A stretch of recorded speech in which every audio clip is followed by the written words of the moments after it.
twongeye kubasuhuza inshuti bene data bakundwa, umwaro w'Imana bane namwe. Tugeze muri ka kanya keza ko kumva ijambo ry'Imana rihembura imitima, muri kumwe na Ayera Ministry. Uyu munsi rero twongeye kubatumira umutumirwa wanyu mukunda wacu, ariwe reka yivuge izina. Turakwakira mukundwa Pastor Munezero. Imana ishimwe cyane. Yego. Pastor Munezero rero twari duherukanye hashize igihe, ubu ngubu tugeze mu kwezi kwa karindwi. Urumva ko twatangiye igice cya kabiri cy'umwaka. Yego. Ubu rero sinzi icyo ugiye kubwira abene data batwumva, cyane cyane ko uzi ko minisiteri yacu ari minisiteri y'ivugabutumwa rihembura imitima. Yego. Bajya baca umugambi w'ikinyarwanda ngo amazi yatembye kuva mu gitondo ngo bayageze kure. Noneho amazi yatembye kuva cya gihe duherukana kugeza amagingo yageze kure. Abantu barakunyotewe cyane cyane, nari kumenya ngo cyane, kandi uzi ko bagukunda. Ubwo rero muri iki gitondo twongeye kuguha karibu, ubasuhuze, hanyuma tubabwire n'icyo Imana yadutumye ku uyu munsi. Imana ibahereze umugisha mu izina rya Yesu. Kuko nagiye nitwa Pastor Munezero, ngaha kuvuga iby'Imana, umurimo wa data. Ubu turi ku murimo wa data. Imana yaduhamagaye, iyadutoranije, iyaduhisemo kudukoresha. Ubusize twakunze kuvuga cyane ko umukristo aba maso. Yego. Twakunze kubivuga ngo umukristo nabe maso, usenga nabe maso, umukozi nabe maso, ukorera data abe maso, kugira ngo adatembanwa n'imiyaga n'imiraba. Icyo ni igice cya mbere twavugaga ku mukristo uri maso. Ariko icyo tuje kuvuga ubu gikomeye nacyo ni ukwinginga Imana noneho nawe ikakubera maso. Ko kugira ngo ube maso, Imana itakubereye maso, kuba maso kwawe kwata agaciro. Ni nk'uko umwana bahetse, Haleluya, ashobora kuvuga ngo ndi maso. Kuba ari maso ariko abakeneye iramuhera, kuba ari maso ariko abakeneye iramuhibera, kuba ari maso ariko abakeneye umuyetuwaya umukorera isuku. Kuba maso k'umwana ntacyo kumara kwinshi iyo mama we cyangwa se papa we atamuprotokole. Bishatse kuvuga iki? Turi abakozi b'Imana, ariko iyo dukorera ikwiye kugira uruhare. Icyigisho turimo tuganira ni uruhare rw'Imana ku muntu yatumye. Ese iyo itumye umuntu kugira ngo bimenyekane ko yamutumye, ibigiramo uruhare. Urumva ntiyatererana uwo yatumye, ntiwavuguruza uwo yatumye. Uwo yatumye rwose ntiwabura kumushyigikira. Intumwa watumye urayimotiva, ukerekana ko wayitumye, ukabwira n'abo wayitumyeho ko ari wowe wamutumye, bakamenya ngo nubwo ari aha ariko atumwe, nubwo atubwira ariko si we, ahubwo hari imutumye. Umwanya rero ngicyo ikituzanye kuri urubuga ni ukuvuga ko intumwa y'Imana ikeneye uruhare rw'Imana kugira ngo ibe maso, ariko n'Imana itubereye maso. Ngiki cyo nashatse kuvuga. Imana ishimwe cyane. Rero murabyumvise, mbese ndumva ni nka kumwe Uwiteka yatumye Yosuwa agatangira kugira ubwo bari Uwiteka akamubwira ati nzabigiramo uruhare, nzabigiramo ibintu ngutumye nzabigiramo uruhare. Komera ushikame. N'igihugu niwaba arimo agenda, niwaba afite aho agiye, ashobora kuvuga ati nsize harimo ijambo rivuga ngo uwitumye ibigiramo uruhare. Uwihamagaye kugira ngo ashobore urugendo, ibigiramo uruhare. Uwitoranije kugira ngo abishobore, Imana ibigiramo uruhare. Ese wowe uri kubyumva? Wowe turi kumwe urabyumva ko hakeneye uruhare rw'Imana kuyagutumye, niyaguhamagaye, niyagutoranije. Imana ishimwe. Nayo yarabyivugiye ngo ngewe sinzabasiga. sinzabasiga. Niko yavuze ngo sinzabasiga. Ntabwo byumva neza. Ntabwo bishyikira. Ndabyumva cyane. Niba ushaka gukora wenyine, wumva ushaka kuvuga wenyine, abo ngabo usenge reka da. Iyo bikoze nta ruhare rw'iyagutumye ugera nzira ukagwa. Niyo mpamvu yanditse yavuze ngo arazi Imana ya Imana idashyigikiye bagwa nzira. Niyo abantu yagira neza barangiza bakora iby'ubutwari. Uwacu aravuga ngo sinjuriho ahubwo ni Kristo muri njye. Imana iguhereza umugisha rero. Yuko tubivuga numva twasenga Imana. Noneho tugatangira ikiganiro nyirizina. Nababwiraga ko ibyo dukorera Imana byose iyo itabigizemo uruhare byange bikunde ubisereramo ubimwariramo. Tugomba kurindwa n'iyadutumye. Yahamagaye mu ivugabutumwa ikabigiramo iki uruhare. Data wa twese uri mu ijuru, ndagushimye ni wowe watangiye umurimo, si njye wawutangiye. Wowe wawutangiye uzi ibizawukoramo, uzi ibikenewe, uzi materiyeri zikenewe muri uyu murimo. Ibyo ubiduhane nawe mu izina rya Yesu urakoze. Amen. Turasoma ijambo ry'Imana mu gitabo Gutegeka kwa kabiri. Gutegeka kwa kabiri rwose hari ijambo ngira ngo dusome rishobora gufasha imitima yacu, kuko ibi byose kugira ngo tubivuge tugomba no kugendera ku ijambo. Ntabwo ari ibyo twivanamo, turi gutumwa nyine twe turi intumwa. Niba turi intumwa rero tugomba kuvuga iby'iyadutumye. Tegeka kwa kabiri rero umanza ubyumve neza, tuvuga ibyacu. Uvuga ibye akora ibye agakoresha n'imbaraga ze. Ariko iyo utumwe ukoresha imbaraga zawe ugakoresha n'imbaraga ze wagutumye. Ibibazo uhuye nabyo ntabwo birwanya wenyine, uhamagara n'uwagutumye ukamubwira uti wantumye ariko ngeze mu nzira mpura n'ikibazo. Urumva rero arenterivena kuko azuba n'uwagutumye kandi ahoza amaso mu nzira akubaza se ibyo nagutumye wagezeyo, ese nta kibazo wagize? Ukamubwira uti rero wantumye ariko ngeze mu nzira ndasoza. Ati fata kwayo naguhaye ukore impamba, aho ugeze uravuga uti mpuye n'imigezi. Akavuga ati rero abo bantu bagize ibintu byose Imana itutumye ibigiramo uruhare kugira ngo bisohore ku mugaragaro. 28:10 haravuga ngo amahanga yo mu isi yose azabona yuko witiriwe izina ry'Uwiteka agutinye. 28:10 amahanga yo mu isi yose. Iri jambo ryumva nitondera amategeko ngo tegeka uyu munsi, uko ni ko Uwiteka amahanga yo mu isi yose azabona yuko witiriwe izina ry'Uwiteka agutinye. Igitabo cya mbere cy'Abami 18 umurongo wa 22. Eliya arongera abwira abandi ati ni njye njyenyine muhanuzi w'Uwiteka usigaye, ariko abahanuzi ba Bahali ni 450. Aya magambo Imana yahumigisha mu izina rya Yesu.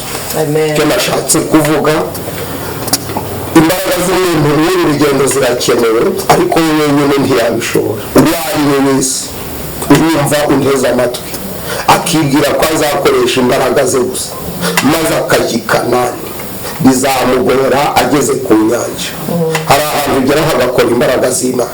Ntabwo wava mu Egiputa ari imbaraga zawe, ngo uzamure ibikeri ari imbaraga zawe, uzamure inda ari imbaraga zawe, uteze umwijima ari imbaraga zawe.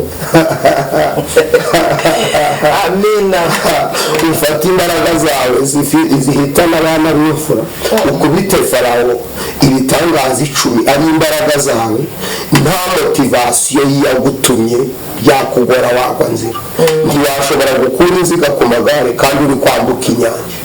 Ibintu ni bibiri, bamwe bari kwambuka inyanja ariko iyabatumye, haleluya, iri gukura inziga ku magare. Urumva ni ibintu bibiri. ntabwo waba uri kunyaga kandi ngo usubire inyuma uje gukura inziga ku magara. hari ibintu Imana ikora kugira ngo dushobore urugendo. Usize navuze uruhare rw'umukristo, ashaka amavuta, arakora, arasenga, ariyiriza, ibintu byinshi byinshi, ariko ngeze ku ruhare rw'Imana yaguhamagaye ivuga bikaba yategeka bigakomera. Niyo mpamvu Pawulo yavuze ngo ndashimira Kristo watekereje ko ndi uwo kwizerwa akangabira umurimo, yagutumye ibigiramo uruhare. Umuntu wese uyumva akaba azi ko Imana imushyigikiye azasoza urugendo amahoro, azagerayo amahoro. Byange bikunde igushyigikiye uzagerayo amahoro, ariko niba Imana itagushyigikiye biragoye gusoza uru rugendo. Dusoma ijambo ry'Imana. Uyu mugabo dusomye aritwa Eliya, kora imibare na rero abantu 450 n'isibo bararuta isibo kugira ngo biteze. Ni kuki Eliya yagize igitekerezo ngo ndakubita 450 personnes muri siyansi? Ibyo ntibibaho. Ko wafata 450 ukabakubita bisaba kuba ufite intwaro za kirimbuzi, ariko we nta muriro, nta cumu, nta ntwaro, nta n'umugozi. Umwami adufashe kandi atugire neza, nta n'uburozi wenda arabaroga, nta n'amazi ngo arabamenaho, nta n'umuriro ngo arabatwika.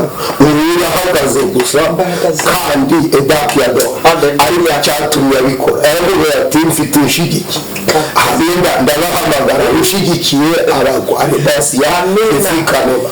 Ibi kugira ngo mbishobore ngomba kuba ushigikiwe n'Imana. Bita eva kicara ubu aha nicaye, simbicaye ngo ndakoresha izo nazanye. Nzi ko mu kiganiro harimo n'imbaraga z'Imana. Niyo mpamvu tugera hagati ukumva umuntu avuze n'ibyo atateguye.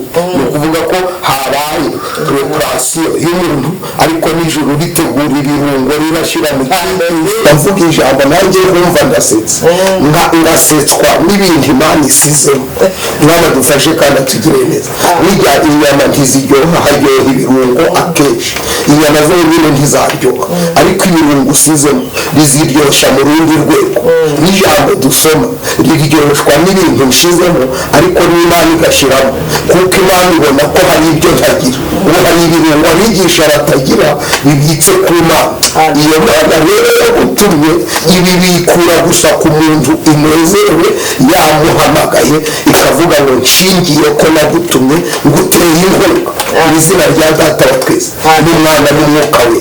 Ko iyo mibare kugira ngo tuvuge ko uyu mugabo urinde rero kubita 450 urinde, kandi ntabwo ari abantu basanzwe mbo ni 450 bize ubukonikoni n'uburozi. Si n'abaturage basanzwe bavuge n'abantu barwanisha imyuka mibi, ariko wowe ubwawe ukicara ukabihamagarira. Abandi ku isi basenga birukana abadayimoni. Eliya niwe nabonye yabihamagariye, aravuga ngo muyakurire ababayani. Umuntu utazi gukorera bayani ntimumuhamagare. Abana niba abandi Baraki yavuze ngo nzi ko uvumye avumika. Abantu ntabwo arabashakisha, ntabwo ari babarozi bajya kubusaba, ni ababukora. Ku isi ababarozi babiri, uwabuguze n'ubukora. Ubukora rero aba afite ibintu avanga bikabarwo amaproduwi. Hari produwi ziroga, burya hari ukubukora n'utuntu ufata ukaduhuza n'utundi, ariko uburozi ntibukora iyo bitavanze n'umwuka ukurimo. Iyo bita umutongero. Iyi niyo mpamvu umuntu wese agatongera, ariko umurozi wabyize arabukora. Ndumva ibi bintu hari ntiyabiheruka kubyumva. Ibi mubona abarozi mukagira ngo bose ni kimwe, hari ubukora. Burya moto ziri ku isi uzareba imodoka, hari abatwara imodoka, hari n'abakora imodoka. Burya rero umuntu twumva n'izi telefone dufite, uriya mubona ari kuri kamera, ariko ibyuma biyikoze hari ibyo atazi, ariko kamera niyi. Ariko buriya wayikoze azi kuyikoresha, ariko azi na composition y'kamera ya kamera, uriya arabifite.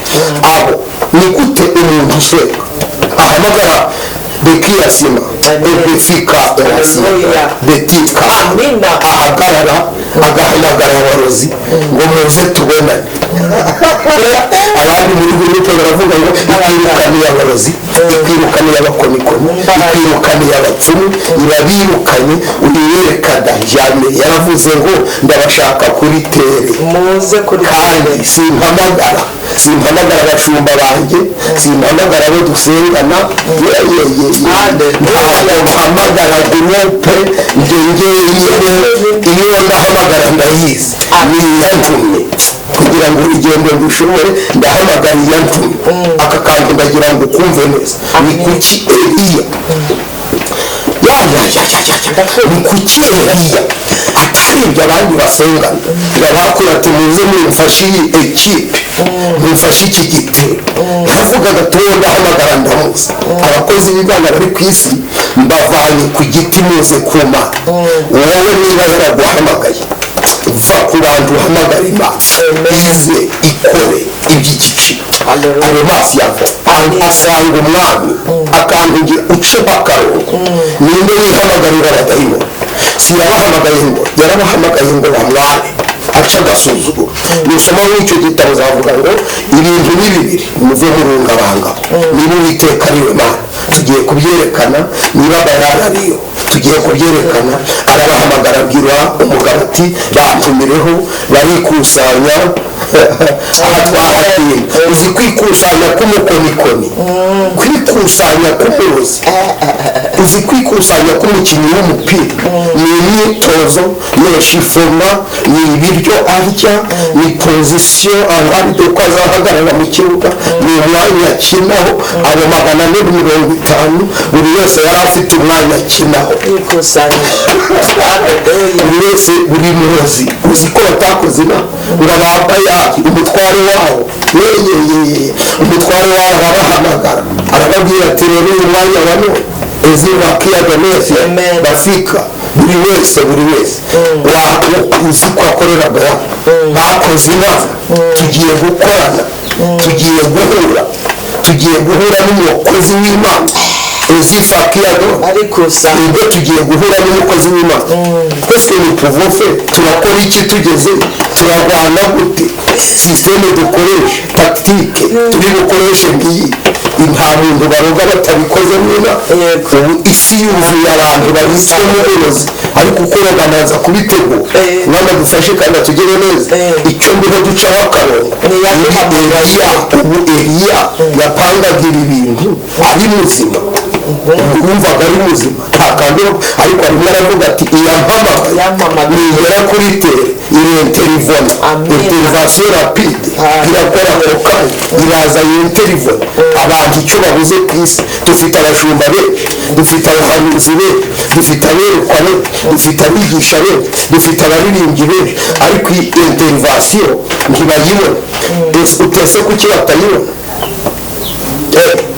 ni kuki hari ahantu yenterivona naho itenterivona swati umuntu Imana idufashe kandi tugere neza uzarebe Gideyoni Imana igiye gukora uvuga kurwana n'abamediyani yaravuze ngo hari abantu barimo ndi kubonamo sindarwana barimo muri benshi nje ndarwana hasigaye 300 ikarebamo ikabonamo abajura ikavuga ngo sindarwana abajura bakirimo igahengereza mu ngabo ikabonamo abasambanyi iravuga ngo nje ndi Imana itararwana abasambanyi barimo hari abantu Imana itarwanaga barimo agira hengerezamo yababonamo hari abantu itarwanana nabo kuko nawe hari abantu mutagenda biriya wakuzanira umugabo w'igishuri ko ufite icupa y'urwagwa yarumize buriya niho watinyuka kugendana nawe ufashe Bibiliya wavuga uti batambonana nawe n'Imana hari abantu yanga kugendana nabo kuko ijambo ryavuze ngo abari mw'isi bazabona ko witiriwe izina ry'Imana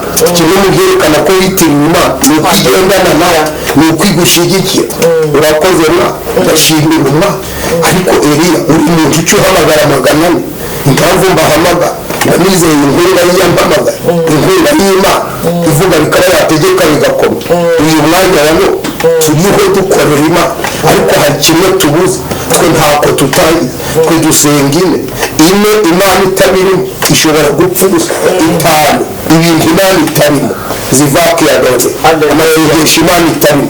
Nasomye Matayo 15:9 haravuga ngo bansengera ubusa.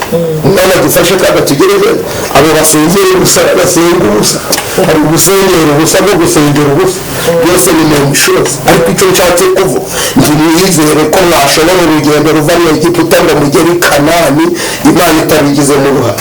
Waganzira abamutangiye ni benshi, no ku mvugo ya Nowa yabaje benshi, ariko hagerayo umunani. Uyu mwanya wa Nowa ndimo ndavuga duterete imana ibigire mu ruhare, akazi dukora n'ugiye gucuruza imana ibigire mu ruhare, n'ukora n'uri ku ishuri imana ibigire mu ruhare. hari abantu ushaka kukubwira ariko nkabona ntiwabyumvishe neza. ubu ndacyafite amakenga ko waba utanisha ikingo bikwinjire mu bwonko, ko dukeneye ijambo ryaravuze ngo ndetse n'umwana muto uzi gusenga imana ntabwo azagira ubwoba, azafashwa no gusenga. irindi riravuga edasi ya ke uko niko yobu yavuze zinango iyo etafikadugo yavuze ngo nzi ko umucunguzi wanjye ariho arisa. aravuga ngo kandi nubwo mwumbona uruhu rwanjye nirumara kuba cyo nkundira abo bantu bizeye inkunga y'imana batsinda batararwana, batsinda batararwana. yazarwana ku wa kane, ku wa kabiri abahagaze mu nsinzi avuga ati njye ndi umukristo nzahora ndiwe mu bintu byose ngeze ku gupfa. urumva ntiyari yarwana ariko aragasiya. Dawidi yatsinze urugamba rukomeye atari yarurwana, aravuga ngo ubwo data na mama bazandeka. urumva mufite reproche, aravuga ngo ubwo data na mama bazandeka, yiteguraga ko bazandeka uwiteka azantarura abitsinda hakiri kare. mwama dufashe kandi atugire neza. bigushimira Dawidi, abantu bizeye inkunga y'imana bekina mifa batsinda hakiri kare. hari n'abaduteze amatwi kubera bizeye inkunga y'imana, bizerewe n'iri jambo. hari ibintu baba batangiye gutsinda, hari ibintu baba batangiye kunesha, hari edayi, hari ibintu baba batangiye guhagararaho. uku twicaye ahangaha waba umushumba uba yizeye ko paruwasi uzayishobora bitewe n'inkunga y'imana. wayobora ururembo ubuzi ngo ndabishoboye kubera inkunga y'imana. wayobora igihugu no hanze uvuga ngo ibi bintu ngiye kubishobora. edasi yaba ari kuri cano yawe uvuga ngo izakomera kubera ko atari wowe ukomera afite icyo mvuga ni atsinda kare. ahangaha bagira ngo tuhatinde. abizera ntibatsinda barwana, batsinda batararwana. niyo mpamvu Dawidi yavuze ngo umva Goliya nje ndabona nakurangije, aja kubwira abisirayeli edifaki yazora uyu munsi hari igihanga ndabazanira. atese kutari wagica, ati sinari nagica ariko ndagica. hari kanuma yiringiye iki kandi Dawidi ni mugufi. Goliya afite metero 3 kandi Dawidi aranarutse. Goliya afite ubugari tufika, Goliya afite pinyeze. Dawidi ni akanani, Goliya yambaye inkweto. Dawidi ni rugamire, Goliya afite abamushyigikiye. Dawidi na na se baramwanze. Goliya afite abaturage bari kumufata, ashyigikiye na leta. Dawidi na Sawuli ari kumuhiga, ariko aravuga ngo nta nkunga nta nkunga nteze ku gihugu, nta niyo nteze ku bantu, nta niyo nteze muri famiye. burya Dawidi yarakomeye cyane, nta nkunga yari ari kubona muri famiye. Imana hejuru na bene se babaga bamugambanira atazabura. icyo yabonaga nacyo ni intama. intama nazo ni ukurwana zitamba zitinira intarara yishe. urumva nta gutabara kw'intama, intama iba ariko iyamutumye ivuga akaba yata kuvuga gutsinda utararwana. yahamagariye abantu banteze amatwi, ihangane ugire ikigeragezo wumva utsinze utarakirwana. icyo nicyo Daniyeli yatsinze ibiribwa n'ibinyobwa bigize bisindisha byose n'ibyaterekejwe, abitsinda hakiri kare. avuga ngo iki cyo ndakinesheje, nzanywa amazi n'ibishimbo. urukumva ukuntu yatsinze kare. aravuga ngo iminsi nishira uzaze udushire ku munzani dupime, uzareba ibiro nzaba mfite. uzi umuntu uvuga ngo igihe kizaza nzaba mfite ibiro 100, ngo nihagira umuhungu yariye neza undusha ibiro. Yiringiraga iki? Ntabwo yari yiringiye amazi n'ibishyimbo gusa, yari yiringiye imbaraga ziyamuhamagaye kwibasha gushiramo ibiro, kuko asoma amazi igashiramo produits zibyibushye, uko afata igishyimbo Imana igashiramo amavitase na vitade na za kalisiyumu na za bp n'ibiki byose n'amaglobule irayatera n'amaglobule n'uturemangingo iturema muri Daniyeli itisima areba ifika ikamvuga yatsinze hakiri kare ngo hasiba iminsi barabahamagara ngo uwitwa Daniyeli aravuga ati ndumva mwandebera uwamfata akamperana. Niho turamenya ko ibyo nariye bitabyibushye. ngufashe ku kuboko wese akumva mu imbago kavuga ngo ariko biterwa n'iki ko munywa amazi n'ibishyimbo ariko mukagira imbaraga. aravuga ngo si ibyo gusa, imbaraga ziyadutumye zinjira mu byo turiye. niyo mpamvu twebwe iyo tujya kurya turasenga aba ari kugira ngo Imana ishyiremo ibirungo tutasizemo. Imana idufashe kandi atsinda kare. niyo mpamvu Dawidi ariko aba bantu dupfa iki kiganiro tuzakigiramo ibice bibiri, ariko icyo nshaka kuvuga imbaraga ziyagutumye zirakenewe.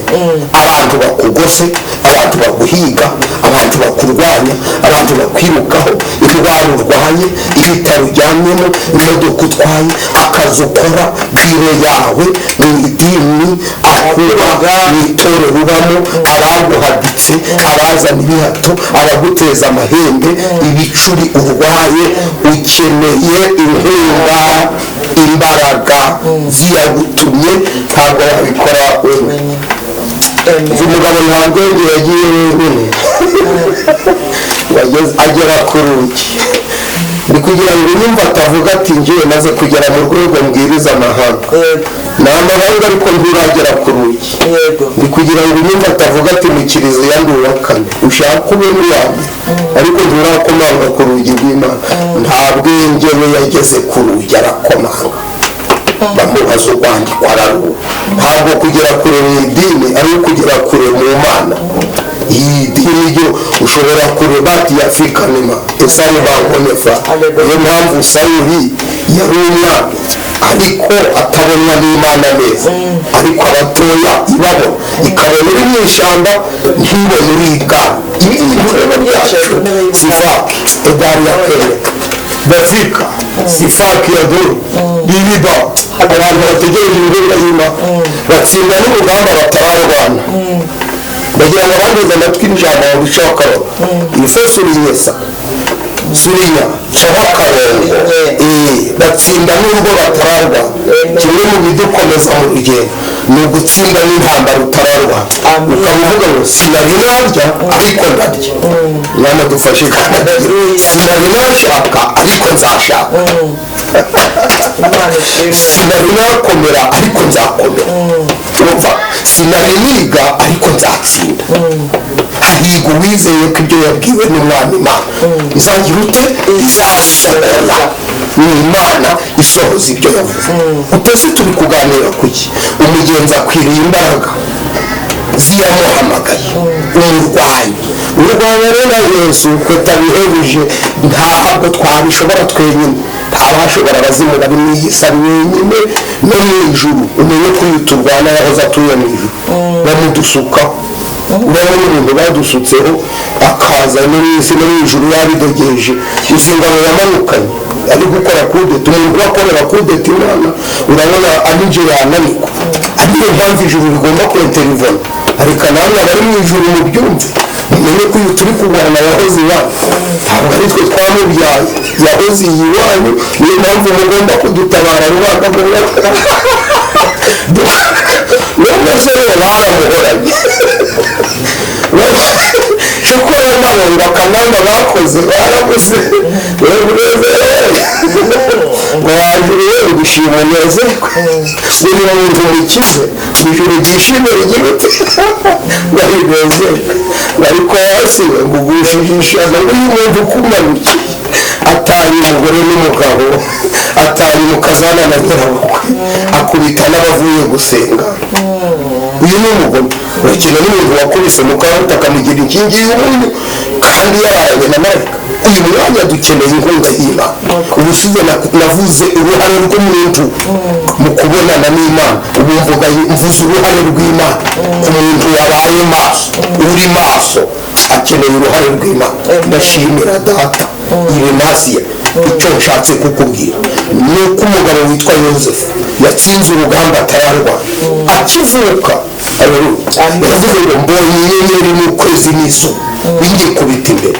Nta shuri agira, nta kantu aradepoza, nta perimi konti, nta kazu, nta nkwano, nta yasabye, ariko avuga ngo mbonye data na mama na bene mama bose bari kujya baranyikubita imbere. Mwana dufashe tukirane bateze leta nitinabonaga baza bavuga ngo uri umugabo. Mwana dufashe ati so papa akavuga ngo akavuga ngo uri umwana mwiza, mama wawe atakavuga ngo uri umunyamugisha. Bene se ati batangiriye amasabito tugiye kubona. Mwana dufashe kandi atugirane urumva zijya inzozi ni inkunga y'Imana. Ni inkunga y'Imana harimo n'inzozi. C'est qu'on appelle information, amakuru. Ikintu cya mbere ni amakuru. Inkunga ya mbere Imana igutera iguha amakuru kakubwira ati ntiwite ku nzara ufite, reba ibigega uzabuhunitse zikaha. Niko yabwiye Aburahamu ngo bari inyenyeri wizeye kuriya ni ku rubyaro rwawe ruzaza. Muha amakuru hakiri kare adafasha cyane. Inkunga y'Imana makuru mu ruvuri havuga ibintu nka bita Imana igutera n'inkunga.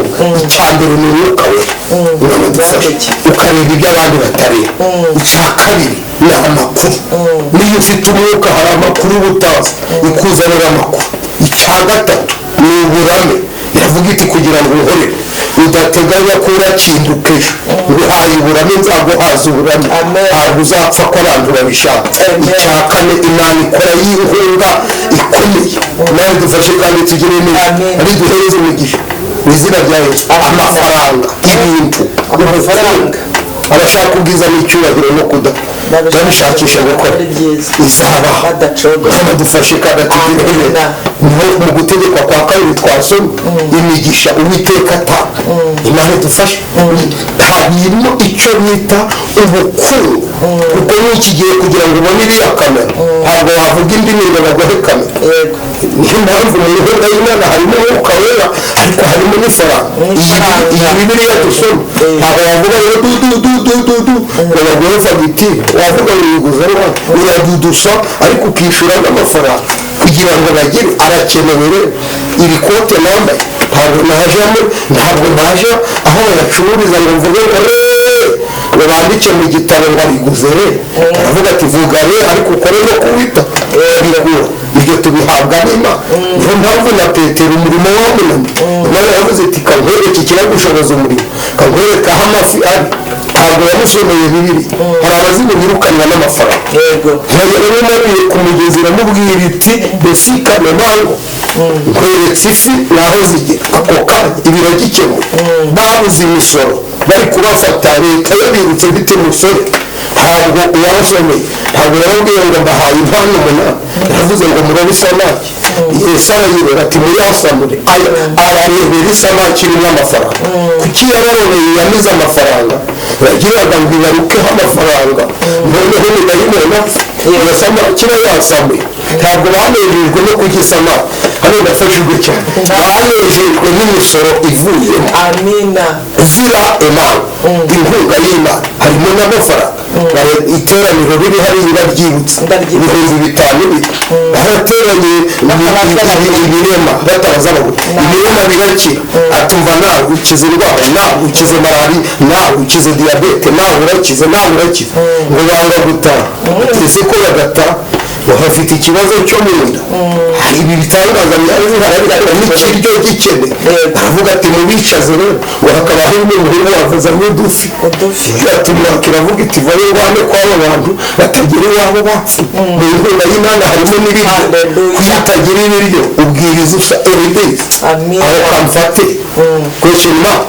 Icyo mvuga ngiki dukeneye inkunga y'Imana idashika kwa Obadiya hariya hakurya uzi wa mugore ejo ugiye guteza abana aravuga ati zana abo bana nibwo turagira ingwate umugabo wawe yapfuye atatwishyuye imana izana inkunga ntabwo yazanye inkunga yo kuvuga ngo rede ebe eki abo ntabwo bavuze ngo ndakuramutsa ntabwo bavuze ngo isharandiro yaravuze ngo igisubizo cy'iki kibazo ni amafaranga baramwishyurira amadeni agenda arahimbaza imana ivuga bikaba yategekanye bageze mu butayu baravuze ngo imana turayizi nta n'ibindi turabizi dukeneye etafika de go sifa shakisha ukuntu waduha inyama ibahereza manu bahimbaza imana ivuga bikaba yategeka bigakomera umwanya wa none ahantu tuzi umukozi ushyigikiwe n'imana acana umuriro wananiye 400 ako niko nshaka kumva na 100 riracana ntiwaka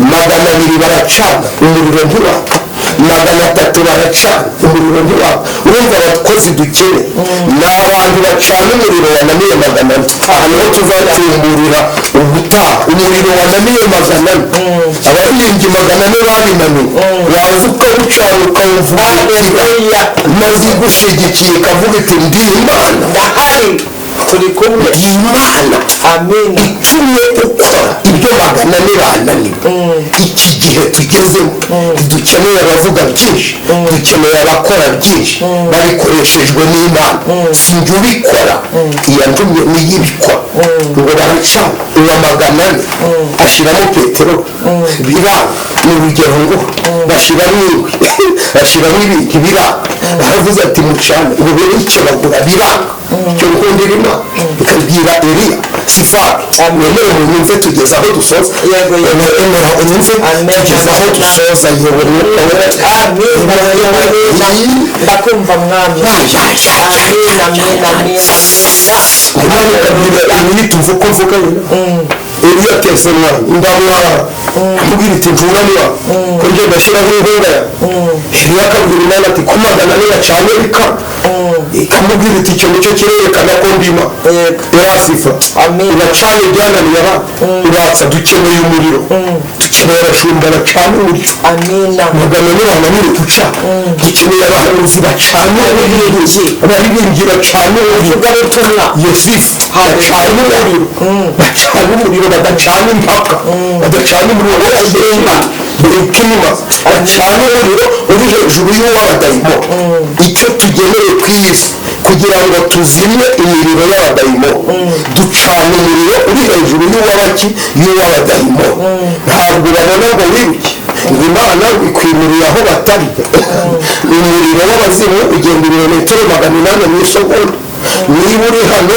elefika desi ukaba ushaka kujya mu bwongereza uzagera hariya muri etiyopiya abazimu barageze iyo ugiye ibyo rero birutwa no gushaka umuriro njyewe niko yohana yavuze njyewe ndababatirisha amazi ngo mureke ibyaha mwakoze ariko inyuma yanjye hazaza undi azabashirisha iki umwuka wera n'umuriro iyo ni inkunga y'imana umwuka wera n'umuriro ntibigurwa mu isi nta muntu ubicuruza nta magazini bibamo ntibibera ngo uri umukire ahubwo mu mahanga yose uwubaha agakora ibyo gukiranuka iramwemera umwanzuro twubaha imana idutera inkunga abayubaha ibatera inkunga aricyo wambaza ngo dusenge imana ishimwe cyane nizere ko wumvisha icyo abakozi babuze nabyumvise inkunga y'imana bo ntako batagize nta butayu batabaye ngabo mu rutare ngabo mu rusesa ngabo mu ruhanagura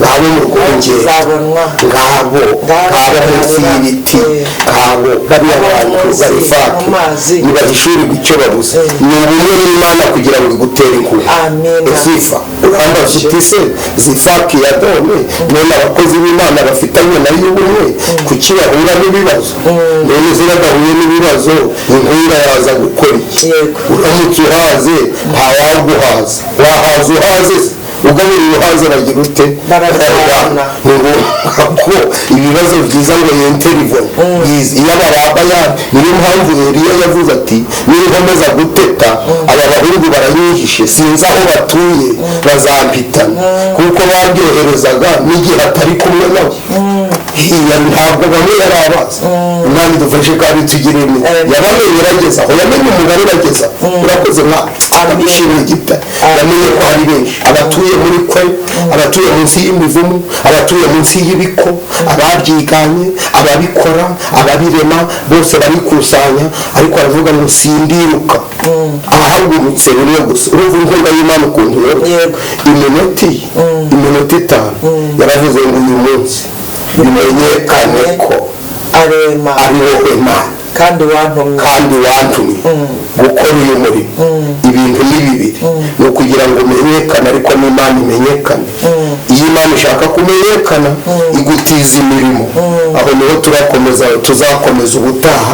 ni icyigisho kivuga ngo kimwe mu byamamaza umukozi ni ugutizwa n'Imana imirimo Imana yari gukora akaba ari wowe uyikoresha, bakamenya ko witiriwe Imana. ndabashimiye cyane, Imana ibahe umugisha. twasenga Imana. reka tutarasenga, mwumvise ko twari mu gutegeka kwa 2:28 umurongo wa 10 niho tugiye gusuringira havuga ngo amahanga yo mw'isi yose azabona yuko witiriwe izina ry'Uwiteka agutinye.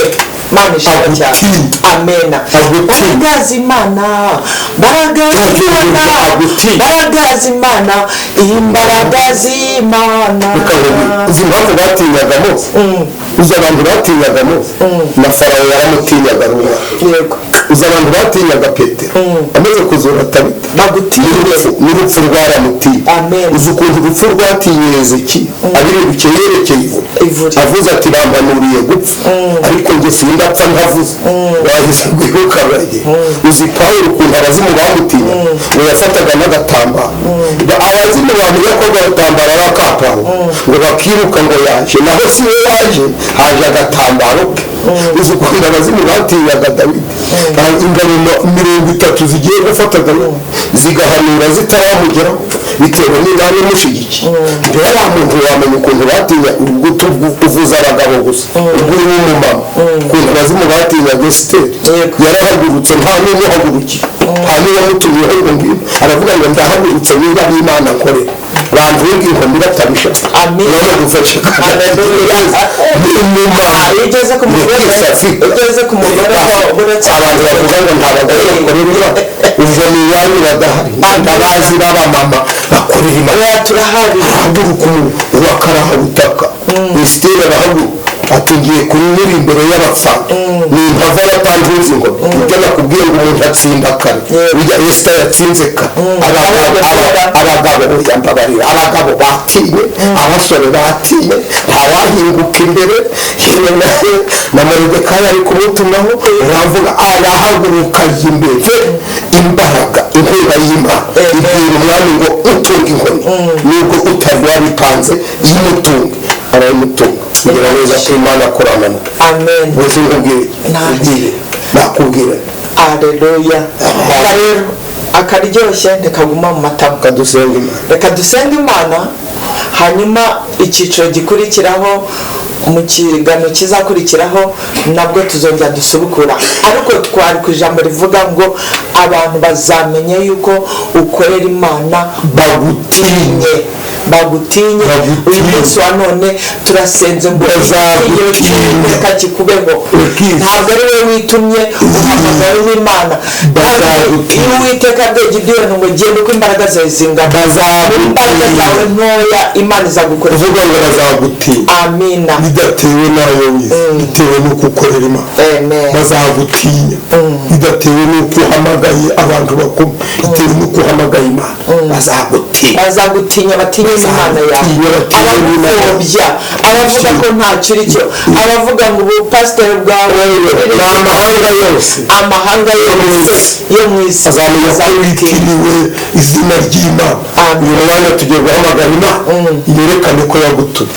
data ya twese uri mu ijuru, turagushimye data. duteze amatwi na benshi, n'abantu benshi baduteze amatwi, bavuga ko wabatumye, bavuga ko wabahamagaye, bavuga ko ari intumwa z'Imana, bavuga ko bihaye Imana, bavuga ko bakorera Imana, bavuga ko basenga Imana, bavuga ko bavuga Imana, ko ari iby'Imana bavuga, ariko uruhare rwawe ntirugaragare. uyu mwanya wa none ndaguhamagaye kugira ngo utabare abakozi bawe uruhare rwawe akakuvuga by'ukuri akagukorera by'ukuri adacumangatanya adaca hirya no hino akabikora nk'uko ubishaka agasenga by'ukuri manuka werekane ko ari wowe wamutumye nagera ku nyanja werekane ko wamutumye nahura na Herode werekane ko ari wowe wamutumye inzara nitera werekane ko ari wowe wamutumye amahembe naza werekane ko ari wowe wamutumye twega bije n'ibihato biza werekane ko ari wowe wamutumye nagera mu giterane werekane ko ari wowe wamutumye nagera kuri stage aririmba werekane ko ari wowe wamutumye nasenga itotumwa werekane ko ari wowe wamutumye ahanira abwirisha imbere y'iterane werekane ko ari wowe wamutumye mu rugo werekane ko ari wowe wamutumye mu rubyaro werekane ko ari wowe wamutumye mu nshuti ze werekane ko ari wowe wamutumye mu mareta atandukanye werekane ko ari wowe wamutumye mu mahanga werekane ko ari wowe wamutumye imbere y'abakozi werekane ko ari wowe wamutumye. Amen. Imana irahereza umugisha mu izina rya Yesu. Tuvuze bike ariko hari ibindi tuzi ariko ntituzi byose. Izi byose ni Imana naho twibyo tuvuze nibyo twabashije guhishurirwa. Dukeneye ko Uwiteka uvuga bikaba yazaduhuza tukaganira ibyo tutazi murabibaza Imana ibyo tuzi muzabitubaza. Ese kuruka tubahaye nomero yacu kugira ngo tuzavugane 788 21 iyo kuri WhatsApp ni 0786868922. Imana yahereza umugisha mu izina rya Yesu. Shalom shalom shalom. Iyabatumye yerekane ko yabato yacu ni 0788441988. ushatse gutera inkunga uyu murimo numvise yuko nyine yavuze ko ntabwo yazuvuga ngo tekerere oya birashaka n'akandi kantu kugira ngo ubwami bw'Imana bwubatike 0788 cyangwa 07821210. Imana iduhane umugisha kandi ubutaha. Amena.